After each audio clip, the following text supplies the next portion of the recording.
Hello, welcome to KYA here on Top TV. My name is William Sabule and I'm really excited to have you join me here on the program. This is where we bring you the profile of politicians vying for the 2023 general elections, especially the ones vying for the highest office in the land. And today we'll bring you the profile of a very astute politician, yes, from the north, a very powerful man, a powerful businessman, I must say. And you want to know that man? We will bring you that profile right after this break. And want to also thank our followers that have, followed most of the profiles we have had to put out here. Thank you very much. And if you're seeing this video for the first time, to stay connected, first subscribe to this station by clicking on the subscribe button and also turning on your notification key. It helps you to get notified whenever we put up a new profile. All right, let's go to that break. And when we come back, we get into the profile proper. Have you registered for your permanent voter's card? I mean, your PVC.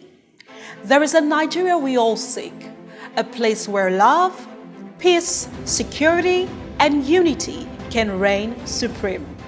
Waste no time.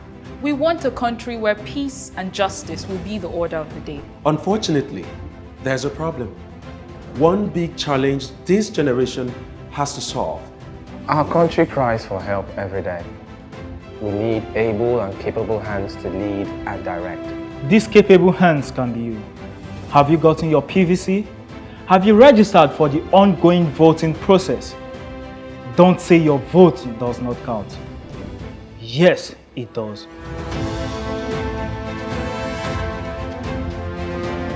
Have you gotten your PVC?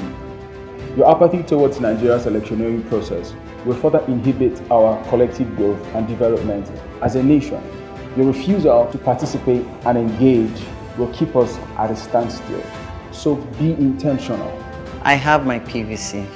Your votes, your voice would go a long way in preventing absolute destruction of this country and the future of our children, the hope of tomorrow. The 2023 Nigerian elections are just around the corner. Go out and get heard. Don't forget, your vote, your voice. This message is proudly brought to you by Thav Media Limited. All right, welcome back from that break. I've been joined right now by Mr. Victor Sioku. You're welcome. Thank you, sir. Yes, Mr. Victor is our political analyst here and he'll be doing this with me. And let's go into the profile proper. The profile of the person we're looking into today is that of ATIKU ABUBAKAR.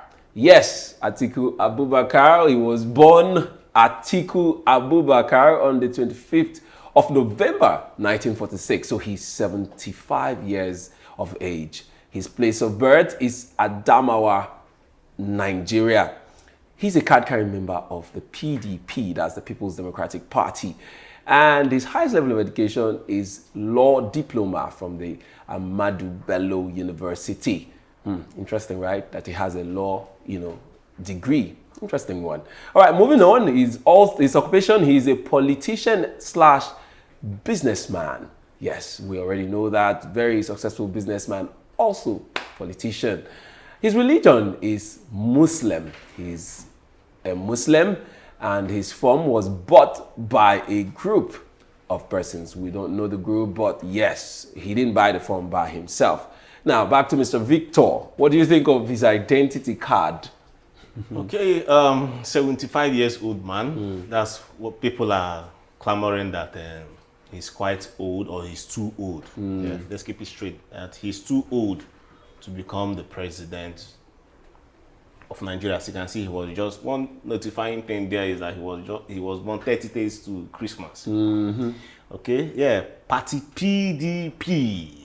Okay, so he's also known as a man that changes parties. Okay, anyone that favors him, he goes.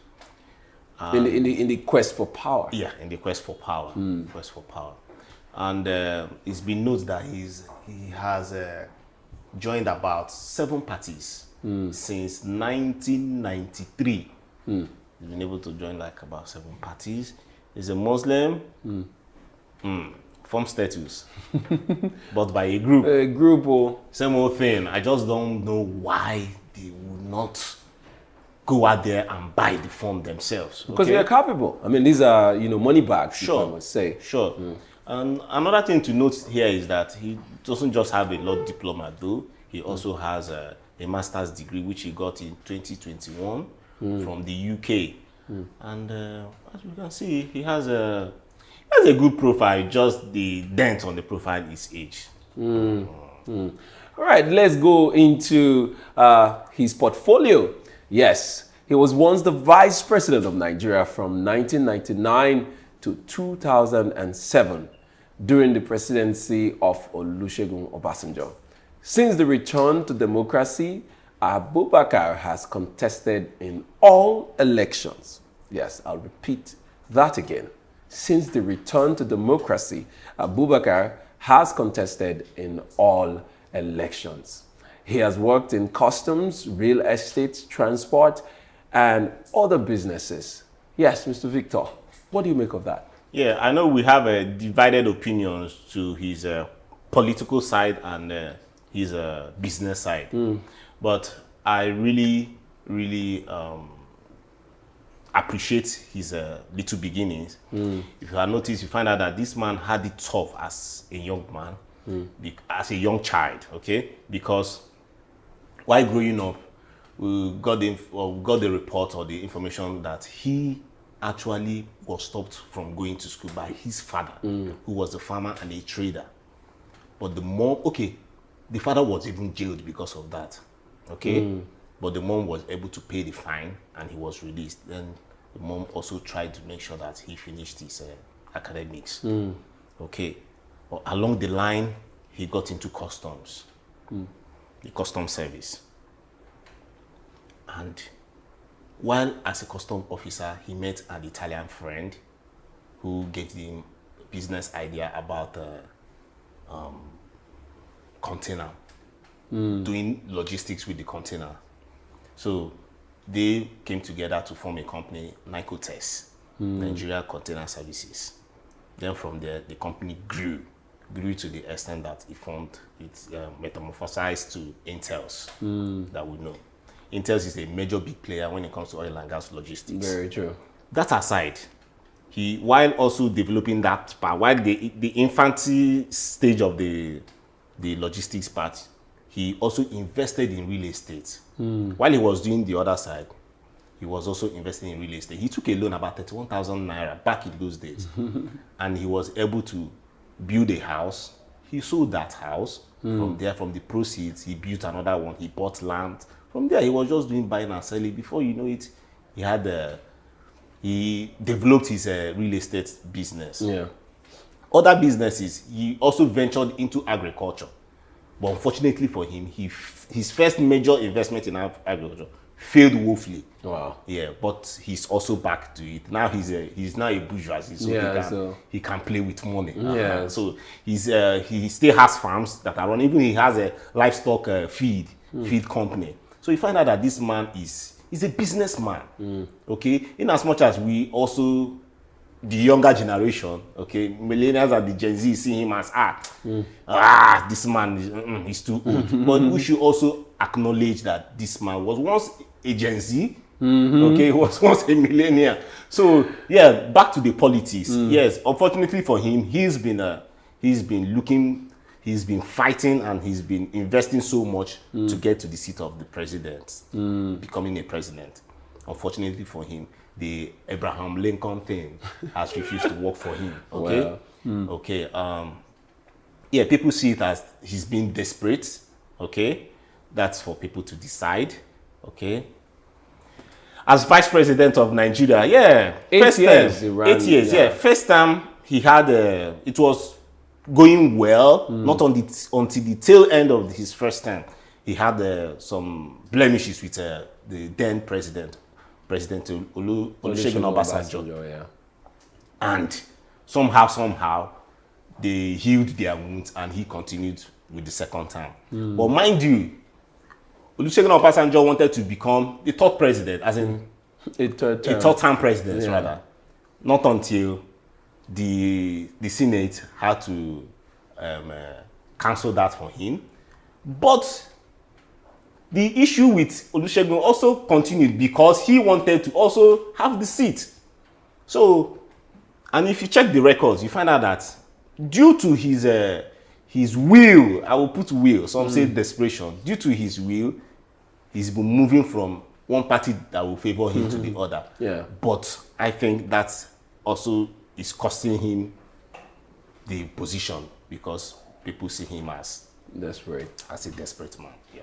All right, moving on, let's see the highlights of his career. All right. Since his entry into politics in 1993, ATIKU Abubakar has unsuccessfully contested 5 times for the office of President of Nigeria, and that is in 1993, in 2007, 2011, 2015, and 2019. Plus, this is another time again, 2023, he's going at it again. ATIKU was implicated in an international bribery scandal along with William Jefferson and one of ATIKU's wives, Jennifer ATIKU Abubakar. So he has also had his share of scandal. Yeah? Yes. What do you have to say? Okay, Jennifer ATIKU was one of the wives from the southeast. He happened to marry 4 wives because he said that he was a lonely man while growing up.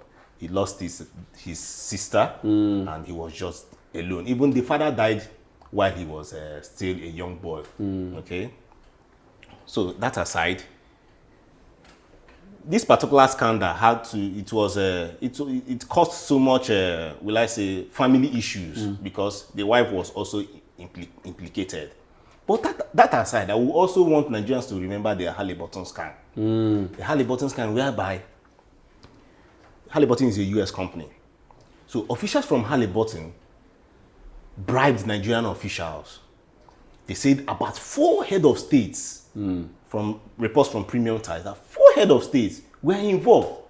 Senior advocates of Nigeria, lawmakers, as in a handful of persons. And the bribe was about $180 million. That's a huge sum. Yes. Now let me tell you, this same Halliburton scam, the US, they've been able to convict the perpetrators from their own wing. But the Nigerian angle, nobody, in fact, nobody has been charged to court. This same bribe, this same Halliburton scam, a US company had to pay over $500 million in settlements. And that, the record says that it is the highest settlement for financial crimes, representing one country to the other. But Nigeria has done nothing. Nothing, totally nothing about it. Just mere politicking that is going around. Why can't they just come out and say, pull out time, pull out the resources. We have the resources to call investigators. If it means calling international investigators to help us out, because it seems that people we've been exchanging hands all this while. So sad, man. So sad. Do you think this is going to affect him in the 2023 run? The Halliburton scam? If he clinches the ticket? No, because it's not just about him. It's a conglomerate of Nigerian politicians. So it's not just about him. So he's good to go. All right, let's see more of his highlights. All right, following rumors by pundits that ATIKU was unable to visit the United States, in January 2017, the US government released a statement saying it would need the consent of the politician before it can disclose the true state of his immigration status to the United States. Oh yes, we heard the rumors that, oh yeah, ATIKU cannot go to the United States because he's been indicted for, certain crimes and he cannot step foot there. And that, that went on and on and on and on. And we're saying that as part of the highlights of his career right now. What do you have to say to that? So due to the Halliburton and the Jefferson's case, he did not go to the US after the case. So some persons were like, maybe there is a ban on his immigration status. So some group of persons had to write the consular to state the status of his visa. But the consular had to respond to them to say it's a private matter. It is left for ATIKU himself to show his personal details. Okay. But going forward, during the the election, the last election, you will notice that the clamor was too much. It was more like, if you don't show us that you can go to the US, then that means you are not qualified. You're hiding something. Yes, but along the line, he mellowed down everything, because himself and Bukola Saraki, he mellowed down everything, okay? Because himself and Bukola Saraki now went to the US in 2019. They went and they snapped pictures, and that was it. Nigeria did not talk again. Yeah, to prove that, well, we can actually travel to the US. That's the politics in Nigeria, my brother. All right, moving on. Let's take his declarations and plans. Why is he running for the position of the president? He says, we need a new kind of leadership that will steer us to a positive path. In 2023, we want a president who has ideas on how to fix Nigeria. We want a president who understands, who inspires, and is empathetic. He says that's the reason why he's running. Do you agree with him? Well, new kind of leadership, he says, to lead us to a positive, to steer us to a positive path. Yeah. These are mere rhetorics, as far as I'm concerned, because he's part of the leadership. And he has been there for quite a while. He's been there since 1999. Yeah. Okay, if he has not been president, mind you, he's been part of the parties. Okay, like the PDP now. You don't tell me leadership is not just about one party thing. It's not just about being the president. Mind you, we still have other portfolios. We still have the House, we have the National Assembly, we have the State National Assembly. So it comes from the bottom down to the top. Yeah. So if he's talking about having a new kind of leadership, I'm sorry to tell him, there's nothing new. There's nothing new. There's nothing new about this. Okay, these are just mere rhetorics. Mere rhetorics. Yeah. Plus the fact that he has been there since the inception of democracy here in Nigeria. I mean, he has been a VP. Although his reign as VP wasn't that dull, he was a very active vice president. I mean, he did his bit as a vice president. But like you said, contesting severally, you know, puts him at a place where a lot of Nigerians will question the fact that what have you been contributing to the growth of the country? We know people like Obasanjo, from where they are, they've been doing so much already, trying to, you know, ensure that, you know, there is peace here and there. They're always consulting with the present, even in the present administration. You see him go to the villa every now and then to chip in one or two. So, but we are all watching. Let's now go to the politics and predictions of this man. How far do you see him going? I think he will clinch the ticket of the PDP because he has the money and he has the friends. Friends, I mean, in terms of partners, okay, that can come out and vote him in to be the flag bearer of the PDP. Then coming now to, if he really gets the flagship, okay, going down to the election, the general election itself, sincerely, I do not see him as somebody that will win. That is if, but I'll be surprised. That is if APC brings a mediocre as a candidate. Like I said, they'll fall back to him as the option. Yes. But if the APC is able to field a very strong and you know, maybe suitable candidate, ATIKU will not pass the test, right? And mind you, if he, like my prediction, if he finally gets the ticket of the PDP, there will be serious implosion in PDP because many persons will be aggrieved. And what happened in 2015 might repeat itself, whereby the PDP had a new PDP that moved to the APC. So this time around, I'm very sure that if he wins, there will be a new PDP that will reduce the power of the PDP, that he might not have enough numbers that will take him to the promised land. Okay, one would argue that, I mean, this issue of some people be highly aggrieved, isn't that issue an issue that should have been resolved before the primaries? Now it looks like everybody is keeping mute, despite the fact that the party has, you know, ruled out zoning, thereby giving room to all the aspirants to go out and slug it out. And now ATIKU has an upper hand, and he's from the north, his age and every other thing. So that agreement you're talking about, is this still going to hold now that this is the time I feel they should handle it? If you check, PDP has not ruled out zoning yet, because from the state primaries you are seeing, you find out that the party keeps zoning the gubernatorial space. But for the presidency, they are now more like, you find out that the the big guys out there, they favor ATIKU because of, I think, his money and he has the capacity too. Okay, so that will also cause the implosion that I mentioned, because from the states, already some states are even having that implosion because of still the zoning thing, whereby some states have refused to zone to a particular area, just few states, but majority of PDP states, they zoned the gubernatorial seats.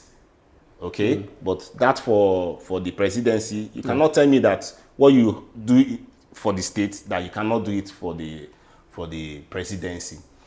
And mind you, in the general term, in the general term, you find out that since the Buhari administration is from the north, they are saying that, see, let us not give the north, as in I mean persons calling for zoning in PDP. They are like, let's not give them the room to bring a northerner again that will add another 8 years, making it 16 years before the South will have an opportunity. It's not a must now. Before the South will now have an opportunity to. What if after 8 years, another party will bring out another northern candidate? Yeah. So, wow. Well, it's quite mathematics that we're all waiting to see how it plays out. All right, like we always say, may the best man win. And to our viewers, we hope that this will help you to make an informed decision when you go out to vote come 2023 general elections. Well, that's all we'll be doing today on the profiles. We took the profile of ATIKU ABUBAKAR. So go on and, of course, look at other profiles that we've put out here on the program to get to know your aspirants vying for the 2023 general elections. Well, till next time I come your way again, this has been KYA on TAF TV, and my name is William Sabule. See you next time.